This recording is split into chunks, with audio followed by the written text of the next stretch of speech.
குடும்ப ஆட்சி நடத்தும் உங்களுக்கு இவ்வளவு இருந்தால் சொந்தமாக உழைத்து சம்பாதித்த எனக்கு எவ்வளவு இருக்கும் என தவேக தலைவர் விஜய் நாகை பரப்புரையில் திமுகவை விமர்சித்துள்ளார்.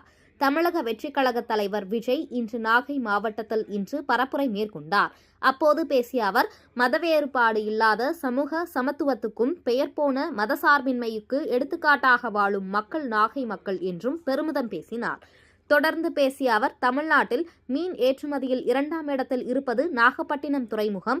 ஆனால் நவீன வசதியுடன் மீன்களை பதப்படுத்தும் தொழிற்சாலைகள் இல்லாதது ஏன் என்றும், அடிப்படை வசதிகள் இல்லாத வீடுகள், குறிப்பாக அதிக குடிசைகள் கொண்ட மாவட்டமாகவும் நாகப்பட்டினம் இருப்பதாக வேதனை தெரிவித்தார். மேலும் பேசிய அவர், கொள்கையை பெரிய அளவில் வைத்து குடும்ப ஆட்சி நடத்தும் உங்களுக்கே இவ்வளவு இருந்தால் சொந்தமாக உழைத்து சம்பாதித்த எனக்கு எவ்வளவு இருக்கும் என நேரடியாக கேள்வி எழுப்பியுள்ளார்.